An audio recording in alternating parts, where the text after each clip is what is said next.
Every week, I talk to business owners who tell me the same thing. They're waiting for interest rates to come down even more before they move forward. They watch the news, they watch the Federal Reserve announcements, and they keep telling themselves that if they just wait a little bit longer, money will finally be cheap enough for them to move forward. I understand the instinct. Nobody likes borrowing money when rates are predicted to continue to go down. But after reviewing funding files every single week for over a decade across SBA loans, equipment financing, lines of credit, revenue-based capital, and working capital facilities, I can tell you something that most people simply do not realize. Waiting for interest rates to fall is quietly costing business owners far more than the interest itself. The real cost that they're seeing is not the rate. The real cost is the growth that never happens while you're waiting to save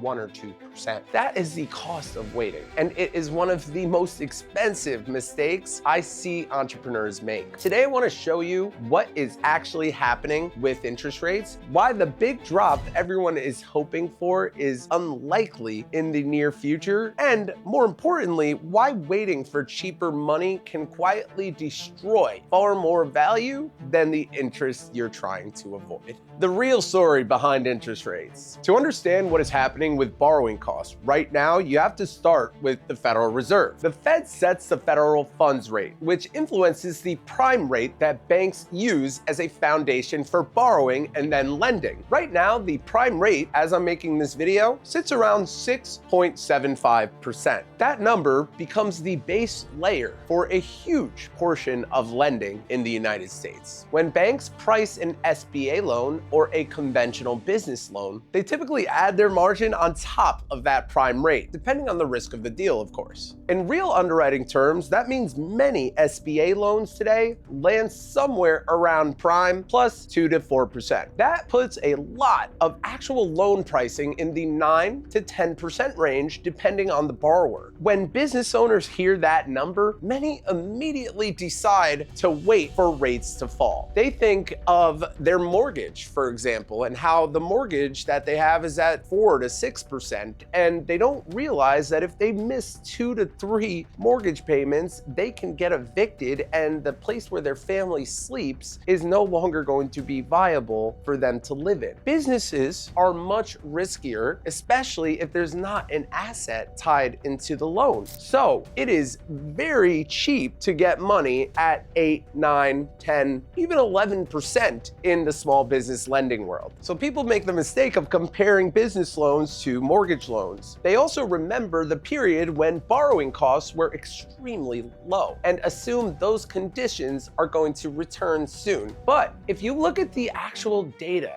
and the way the Federal Reserve is behaving, the massive rate cuts people are hoping for are simply not expected right now. They would only cut rates massively and not moderately if the economy crashed. And right now, the economy is doing great. So even if the Fed lowers rates gradually, the prime rate might only fall to around 6.25% by the end of 2026. That is not a dramatic change. It's 50 basis points. It's a small adjustment. And this is where many entrepreneurs misunderstand how capital markets actually work. Most growing businesses do not rely entirely on traditional bank loans anyway. In the real funding ecosystem, companies use a mix of tools, including equipment financing, asset-based lines of credit like invoice factoring, and revenue-based capital. Those tools exist specifically because businesses cannot always wait for perfect bank conditions. And waiting for the bank to be ready is going to stunt and delay your growth. Capital markets, especially the conventional ones, move slowly, whereas business opportunities do not. The cost of waiting. This is where the math starts to matter. Most business owners focus on the interest rate instead of the opportunity cost and the return on investment for what they plan on using the capital on. They think that waiting 12 months to save 1% on a loan is a smart financial decision, whereas if they had taken the loan, they could have made 100% on their money, depending on what that use of funds and return on investment for it was. But when we run the numbers during underwriting reviews for these people, the reality is very different. The real question is not what the rate is today. The real question is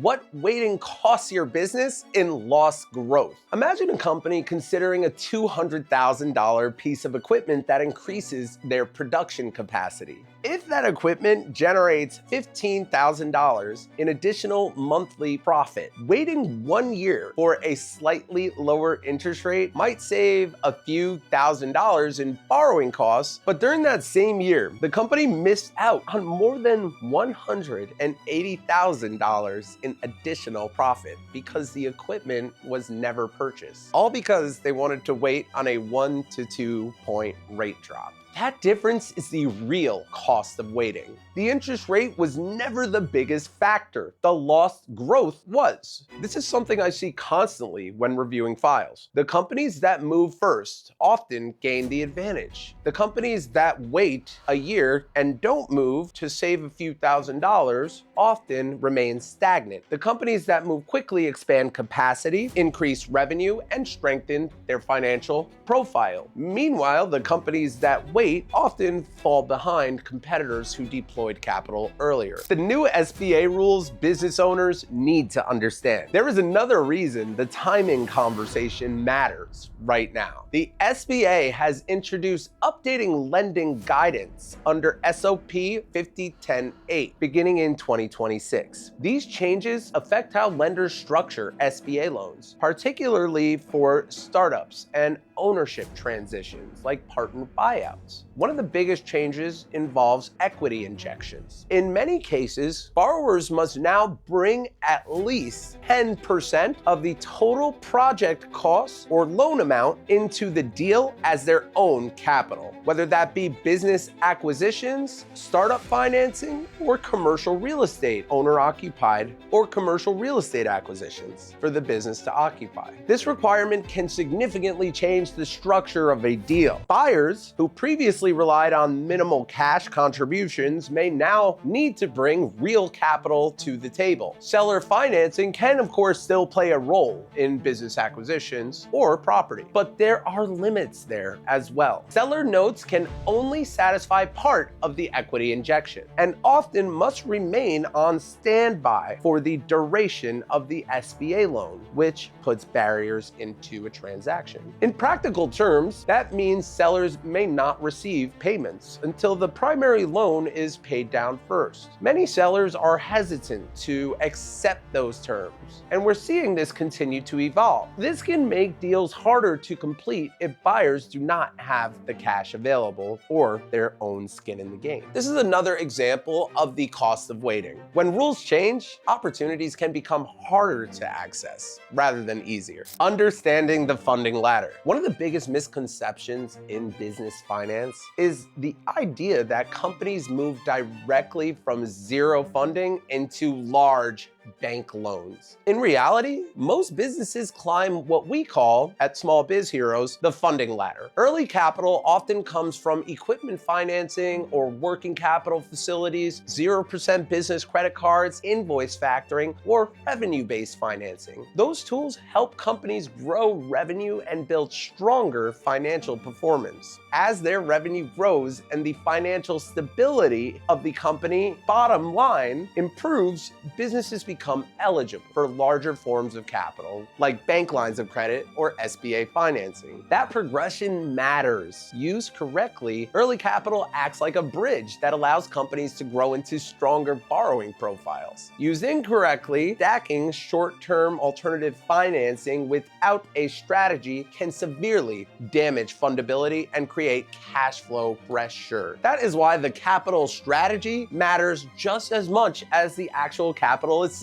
The 2026 opportunity window. Another factor making 2026 unique is the tax environment. Certain legislation has expanded bonus depreciation opportunities, allowing businesses to deduct a large portion of equipment purchases immediately. In practical terms, that means companies investing in equipment this year may be able to offset a significant portion of the purchase through tax deductions. In some cases, those savings can amount to 6 figures, depending on the size of the investment. Manufacturers are seeing additional support as well. The SBA has temporarily waived certain loan fees for qualifying manufacturers in 2026. This can reduce upfront borrowing costs for them significantly. Programs like the Working Capital Pilot and other revolving credit structures are also expanding access to capital for companies that need operational liquidity or inventory financing within the manufacturing space. These programs exist to encourage businesses to invest now in their company within the US rather than waiting indefinitely for ideal conditions. You never know when rules are going to change, and your 2 points that you saved by waiting for rates to go down actually does not become a savings because these policies are no longer active. Rules are constantly changing in banking and in small business administration. So more often than not, taking action sooner rather than later is the right move. The interest rate conversation is absolutely important, but it is only one piece of a much larger picture. Businesses that succeed in uncertain environments are usually the ones that understand how to use capital strategically rather than waiting for perfect timing. Interest rates will always move in cycles. Opportunity windows do not stay open forever. If you want to understand where your business actually stands today, my team can help. Below this video, there is a link where you can schedule a quick funding strategy session with us. During that call, we will run a real underwriting review of your business, just like a bank would, but with a lot less pressure. We'll look at your revenue, your credit profile, and your company's overall fundability. From there,